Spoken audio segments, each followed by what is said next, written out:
kurema umuntu mu ishusho y'Imana, kugira umubano wihariye n'Imana, kumuremana ubwenge nk'ubw'Imana. Ibyo niyo migambi Imana yari ifite ijya kurema umuntu.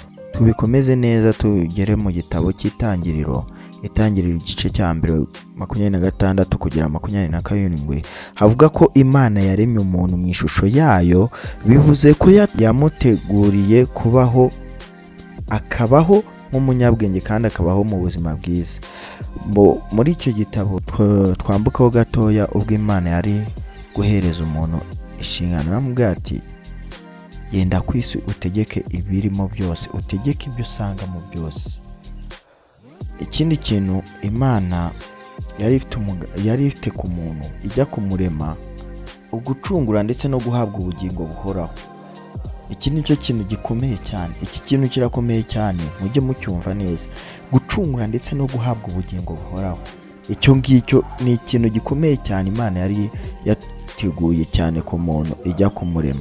Kuko ijya kurema uwo muntu ivuga ati ni ukucungura ndetse no guhabwa ubugingo buhoraho, yari izi neza yuko umuntu atazabasha kwishoboza. Ndetse ibyo tubihera muri Yohana 3:16, aho Yesu Kristo yoherejwe kugira ngo acungure abantu, abahuze n'Imana kandi abaheshe ubugingo buhoraho.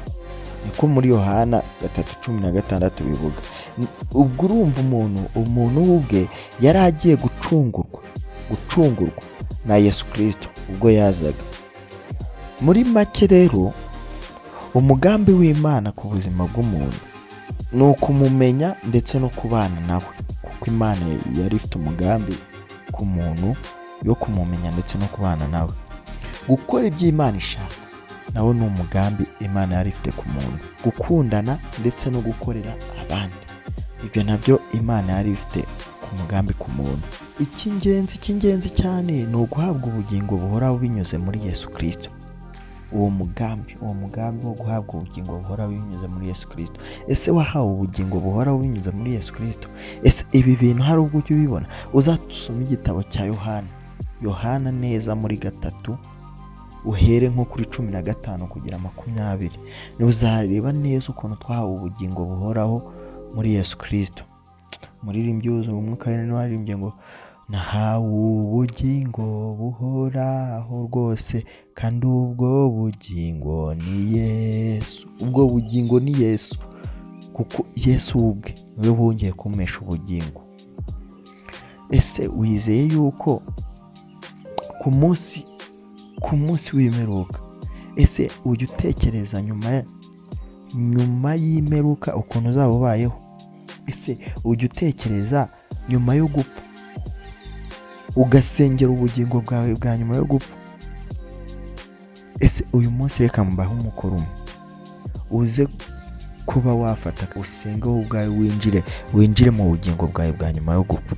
Winjire mu bugingo bwawe bwa nyuma yo gupfa, uvuga ati uyu munsi ngiye gusengera nyuma yo gupfa. Senge se Imana impishurire, Imana inyereke se ubugingo bwanjye burindwe hehe. Ngubu ndashikamye gendana amahoro, ubugingo bwanjye burinzwe n'uwabupfiriye. Ese iyo ndirimbo ijya kuza mu mutima? Iyo ndirimbo hari ikintu kwibutsa? Iyo ndirimbo hari ikintu kwigisha? Mu ndirimbo zo mu gitabo niho harimo indirimbo ivuga neza ati ndora urukundo rwatumye apfira, ibyaha byanjye bihamba mu mva, maze arazuka ngo amuze nase, nagaruka nzamushimira icyo. Ese urwo rukundo ujya wumva urukundo rwatumye agupfira? Ese nagaruka uzaba uzi neza yuko wamwemeye ndetse waramwizeye?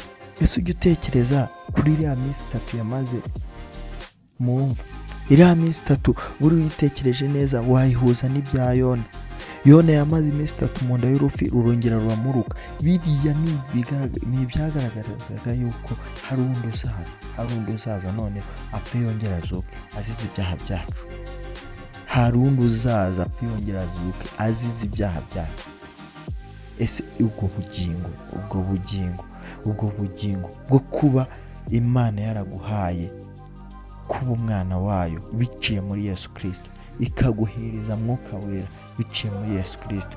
Ubwo bugingo ujya ubutekereza, ujya ubyumva neza, ujya ubikurura mu mutima wawe ukumva ukuntu ari ibintu by'ingenzi. Ibya Yesu Kristo ntago bizarangira, ntago bizavaho, ntago bizashira. Ahozeho kandi uzahoraho, ineza yawe ni y'ibihe byose, ineza yawe ni y'ibihe byose.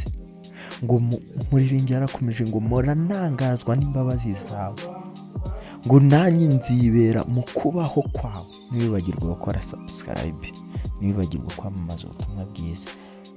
Inzira nzima ntagahoraho, ahantu hariho hose tuzasangira ubutumwa bwiza, tuzavugana ubutumwa bwiza, tuzageza ubutumwa bwiza ku bantu bose. N'undi wese n'ushaka kwamamaza ubutumwa bwiza azaza ni karibu rwose. Tuzaguha microphone ubwira abantu ubutumwa bwiza, ubabwira icyo wamenye. Gira ubwoba ngo ntago wabasha kubwira umuntu ngo icyo wamenye. Uryohine no kugenda kwawe kwabwiriza umuntu, kuvuga kwawe kwabwiriza umuntu, n'ubu ibyo ukora byonyine byabwiriza umuntu. Kubwiriza ntago ari ibyo abantu bakomeye cyane bamwe ubona yuko babizi. Ese wowe n'ibyo wamenye nawe wabibwira abandi,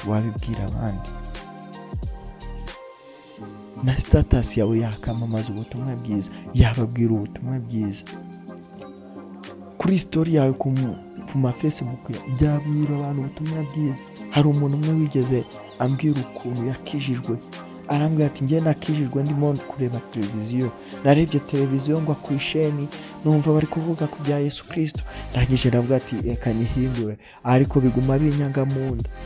Barangije batanga umukoro kuri iyo sheni nari ndi kureba, baravuga ati ngo basi uzasoma umurongo umwe wo muri Bibiliya buri munsi, ujye usoma umurongo umwe. Nagiye nkusoma bigeraho numva nkunze ijambo, umwuka agenda amindura gake, amubuntu bwe imbaraga ze. Niko naje kwisanga nange narahindutse. Nawe ubwawe ushobora guhinduka, naho wageze. Nta kibi wakoreye Imana, ko twese twavutse turi abanyabyaha, twese tuvukana icyaha, twese tuvukana ubunyabyaha, ariko ku bwa Yesu Kristo dukurirwaho byose. Ku bwa Yesu Kristo duhabwa kuba ibyaremwe bishya. Kadusoze dusenga.